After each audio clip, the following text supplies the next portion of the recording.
அலுவலர்களின் பணி அழுத்தத்தை குறைந்திட நடவடிக்கை போதிய கால அவகாசம் வழங்கிடு உடனடியாக வழங்கிடு போதிய கட்டமைப்பு நிதியையும் உடனடியாக வழங்கிடு. இதுவும் எங்கள் கோரிக்கை. ஏற்க வேண்டும் சர்க்காரே. தமிழக அரசு தமிழக அரசு தமிழக அரசு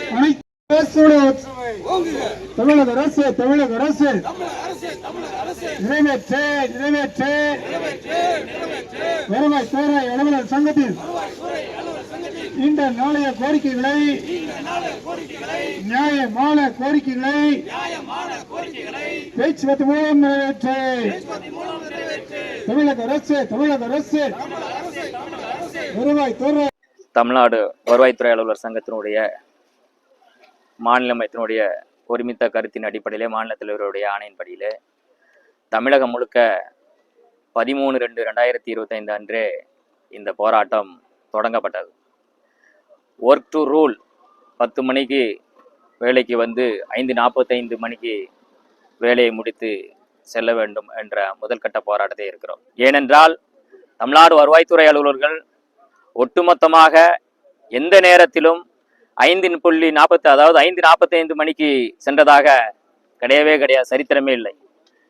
தன்னுடைய பணிகளை முழுக்க 9 மணி வரை, இரவு 9-10 மணி வரை இருந்து வேலை செய்து வருகிறக்கூடிய ஒரு முக்கிய துறை. இப்படியா இருக்கக்கூடிய துறை தங்களுடைய பேரிடர் காலத்திலும் தேர்தல் காலத்திலும் மற்றும் சட்ட ஒழுங்கு என அனைத்து துறைகளிலுமே தமிழ்நாடு வருவாய்த்துறை ஊழியர்கள் தமிழ்நாடு முழுக்க அரசினுடைய கொள்கைகளையும் அரசினுடைய செயல்பாட்டையும் அரசினுடைய தேவையான ஆணைகளையும் நிலைநாட்டுவதில் முக்கிய பங்கு வகித்து தமிழ்நாடு முழுக்க மக்களோடு மக்களாக மக்கள் பணியாக தமிழ்நாடு வருவாய்த்துறை ஊழியர்கள் வருவாய்த்துறை சங்கத்தின் வாயிலாக செய்து வருகிறோம். இப்படியான சூழ்நிலையில் தொடர்ந்து 20 ஆண்டுகளாக வருவாய்த்துறைக்கென தனி ஊதியம், மேம்படுத்தப்பட்ட ஊதியம் வழங்க வேண்டும் என்று 20 ஆண்டு காலமாக இந்த போராட்டத்தின் வாயிலாக கேட்டுக்கொண்டு இருக்கிறோம். அதனுடைய முக்கிய போராட்டமாக இந்த போராட்டம் கையில் எடுக்கப்பட்டு வருகிறது. அதேபோல் பேரிடர் காலத்திலேயே சுனாமி, இப்போ இருக்கக்கூடிய காலநிலையின் அடிப்படையிலேயே மிக அதிகமான மழைப்பொழிவின் அடிப்பட கடந்த ஆண்டுகள் கூட மிகப்பெரிய ஒரு மழை பொழிவு திருநெல்வேலி தூத்துக்குடி மாவட்டத்தில் பெரும் வெள்ளம் ஏற்பட்டது. இந்த பெருவெள்ளத்திலே கூட எங்களுக்கு பேரிடர் மேலாண்மையினோட இருக்கக்கூடிய பிரிவில் தமிழகம் முழுக்க 97 பணியிடங்கள் கலைக்கப்பட்டுள்ளது. அந்த பேரிடர் முக்கிய துறையினான இந்த எங்களுடைய துறையில கூட 97 பணியிடங்களை மீண்டும் வழங்க வேண்டும் என்ற முக்கிய கோரிக்கையும் இன்னும் வரை தமிழக அரசு வழங்கவில்லை. அதேபோல் கருணை அடிப்படையில் பணி நியமனத்தை நம்மளுடைய முன்னாள் முதலமைச்சர் மாண்புமிகு முத்தமிழறிஞர் கலைஞர் அவர்கள் ஒரு அரசு ஆணை 25 விழுக்காடின் அடிப்படையிலேயே கொண்டு செல்லப்பட்டது. அதற்கு பின்பு முழுமையாக கொடுத்திருக்க பின்பு இப்போது தமிழக அரசு எப்படி அப்படின்னா கருணை அடிப்படையில் பணி நியமன ஆணை 5 விழுக்காடாக குறைக்கப்பட்டிருக்கு. ஒரு அரசு அலுவலர் முழுமையாக அரசினுடைய கொள்கைகளை நிலைநாட்டுதல் தெளிவாக இருக்கும்போது பட்சத்துல இரவு பகல் பாராமல் வேலை செய்யும் பட்சத்துல ஒரு விபத்து ஏற்பட்டோ இல்லைன்னா இறப்பு ஏற்படும் போது அந்த குடும்பத்தை நிலைநாட்டும் விதத்துல அந்த கருணை அடிப்படையில் பணி நியமனம் மட்டும்தான். அது கூட இன்று 5 விழுக்காடாக குறைக்கப்பட்டது மிகவும் வருத்தத்துக்குரியது. இது 25 விழுக்காடாக மீண்டும் அந்த அரசாணையை பெற்றுத்தர மாண்புமிகு முதலமைச்சரிடம் இந்த போராட்டத்தின் வாயிலாக நாங்கள் தெளிவுபடுத்தி போராட்டத்தின் வாயிலாக கேட்டுக்கொள்கிறோம். அதே போல அரசு நம்மளோட அலுவலகத்திலேயே வருவாய்த்துறையில அலுவலக உதவியாளர் சுமார் 2500 பணியிடங்களுக்கு மேலாக பணியிடம் காலியாக இருக்கிறது. இந்த பணியிடம் மீண்டும் வழங்க வேண்டும், அன்றாட வேலைகள் பாதிக்கப்படுகிறது அப்படின்னு நீண்ட கோரிக்கையிலோட முக்கிய கோரிக்கையாக வைத்திருக்கிறோம். அந்த அரசாணை வெளியிடப்பட்டு உடனடியாக நாங்கள் நிலைநாட்டுவோம் என்ற வாக்குறுதியை கொடுத்தார்கள். ஆனால் இதுவரை அந்த அலுவலக உதவியாளர் பணியிடம் நிரப்பப்படவில்லை.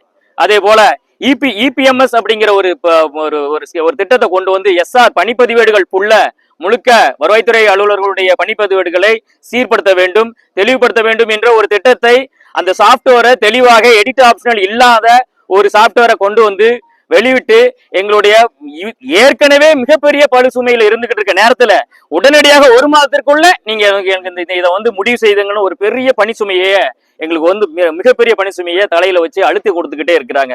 இதையும் பல்வேறு சாப்ட்வேரை கையாண்டு அதுக்கான கால அவகாசம் கொடுக்க வேண்டும் என்ற கோரிக்கையும் இதுல வைத்திருக்கிறோம். அதே போல பட்டாமாறுதல் அதாவது வரன்முறைப்பட்ட நகர்ப்புறங்களில் உடனடியாக வழங்கு என்று கால அவகாசம் கொடுக்காமல் ஊழியர்களிடம் அதிகமான வருவாய்த்துறைக்கு அதிகமான பணி சுமையை கொடுக்கும் பதத்திலேயே இந்த செயல்பாடு இருந்து வருகிறது என்று இந்த போராட்டத்தின் வாயிலாக இதை கைவிட வேண்டும். இப்படியான கோரிக்கைகள் நிலைநாட்ட வேண்டும். உடனடியாக மாண்புமிகு தமிழக முதலமைச்சர் உங்களுக்கு இந்த போராட்டத்தின் வாயிலாக தெரிவிக்கிறோம். நீங்கள் எங்களை அழைத்து பேசி, மாநில தலைவர்களை அழைத்து பேசி உடனடியாக இந்த போராட்டத்தின் வாயிலாக எங்களுடைய கோரிக்கைகளை எங்களுக்கு தர வேண்டி இந்த போராட்டத்தின் வாயிலாக கேட்டுக்கொள்கிறேன். நன்றி, வணக்கம். மாரிராஜா, மாநில செயலாளர்.